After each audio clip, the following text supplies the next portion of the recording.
4 నెలల గర్భంతో 19 ఏళ్ల వైష్ణవి చనిపోయింది. చంపబడింది. అతి కర్కశంగా, అతి క్రూరంగా అసలు ఈ హరిబాబు అనేవాడు ఎక్కడో బయట నుంచి వచ్చిన దుండగుడు కాదు. కట్టుకున్న భర్త.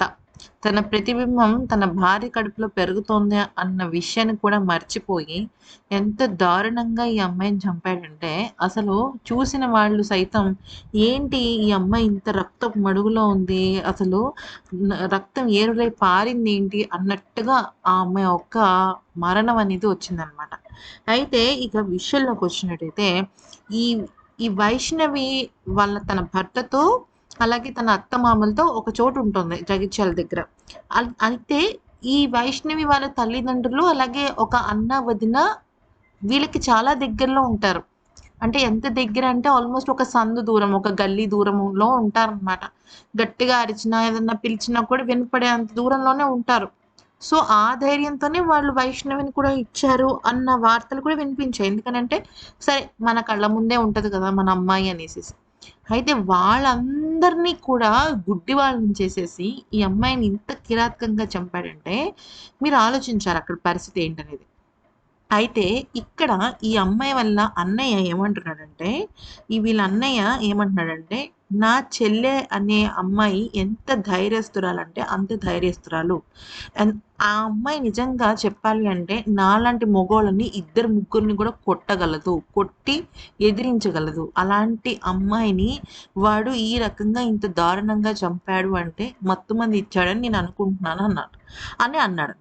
అయితే దానికి ఇంకొక సాక్ష్యం ఏంటంటే, కరెక్ట్‌గా ఈ అమ్మాయి చనిపోయే ముందు రోజు సాయంత్రము వీడు గవర్నమెంట్ హాస్పిటల్ దగ్గర కనిపించాడంట.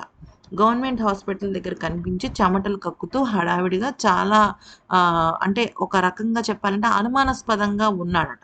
అయితే ఈ విషయాన్ని ఈ అమ్మాయికి సంబంధించిన చుట్టాల వాళ్ళు చెప్పారు. అయితే అప్పటికే వైష్ణవి చనిపోయింది. ఆ అమ్మాయి చనిపోవటం అంత దారుణమైన సిట్యుయేషన్‌ని చూసి వాళ్ళ అన్నయ్యలు కూడా తేలుకోలేకపోయారు. ఏంటసలు ఇలా అయిపోయింది అనేసి వాళ్ళు అనుకున్నారనమాట. అయితే ఇదంతా కూడా వాడు ప్రీ ప్లాన్డ్‌గా చేశాడు. మా మా చెల్లెలికి మత్తిచ్చాడు. లేకపోతే అంత హుటాహుటిన యాక్చువల్లీ వాడు హాస్పిటల్‌కెళ్ళడు. వాడెక్కడ పని చేయడు. కానీ హుటాహుటిన హాస్పిటల్‌కి వెళ్ళాల్సిన అవసరం ఏంటి? హాస్పిటల్‌కెళ్ళాడు. ఆ విషయాన్ని ఒకడు కాదు, ఇద్దరు కాదు చాలామంది చూసారు. అయితే ఆ విషయం జరిగిన తర్వాత అంటే వైష్ణవిని చంపేసిన తర్వాత వాడు మొత్తం బట్టలన్నీ మార్చేసుకొని స్కూటీ మీద వెళ్ళిపోయాడట.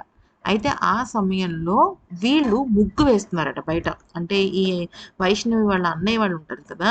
ముగ్గు వేస్తున్నారు. అంటే వాళ్ళ వదినలు, లేడీస్ ఉంటారు కదా! వాళ్ళు ముగ్గేస్తుంటే ఏంటి వీడు ఇట్లా ఎళ్తున్నాడు అని జెప్పేసి అనుకుందట. అయితే అప్పుడు చూసినా కూడా మేము వాడిని పట్టుకునేవాళ్ళం. పట్టుకొని మా చేత్తో మేము బుద్ధొచ్చేటట్టు కొట్టేవాళ్ళం అని చెప్పేసి వాళ్ళు చెప్తున్నారనమాట. అంటే ఇదంతా కూడా ప్రీ ప్లాన్డ్‌గా జరిగింది. ఏ బట్టలేసుకోవాలి, ఏం చెయ్యాలి, ఏ రకంగా ఆమెకు మొత్తమంది ఇవ్వాలి, ఇవన్నీ కూడా వాడు ప్రీ ప్లాన్డ్‌గా చేశాడని జెప్పేసి వాళ్ళ అన్నయ్య చెప్పడం అయితే జరిగింది. లేకపోతే హాస్పిటల్‌కెళ్ళాల్సిన అవసరం ఏంటి? అది కూడా అప్పటి వరకు దాదాపుగా 15 రోజుల నుంచి హాస్పిటల్‌కి వెళ్ళని ఈ హరిబాబు హఠాత్తుగా హాస్పిటల్‌కి వెళ్ళి ఆ మత్తుమందు ఏదో తెచ్చుకున్నాడు అనేసేసి ఈ వైష్ణవి వల్ల అన్నయ్య చెప్పడం అయితే జరుగుతుంది. ఏది ఏమైనప్పటికీ కూడా ఒక్కటి కాదు ఫ్రెండ్స్, 2 నిండు ప్రాణాలను చంపేశాడు ఈ దుర్మార్గుడు. నిజంగా వీడికి పడే శిక్ష ఎలా ఉండాలి అంటే, ఇంకొక ఇంకొంతమంది కనీసం ఈ దుర్మార్గం చెయ్యాలన్నా కూడా భయపడిపోవాలి. కొన్ని గల్ఫ్ కంట్రీస్‌లో శిక్షలుంటాయి చూసారా? దారుణమైన శిక్షలు. అటువంటి శిక్షలు వేస్తే తప్ప ఇలాంటి నీచులకి బుద్ధి రాదు.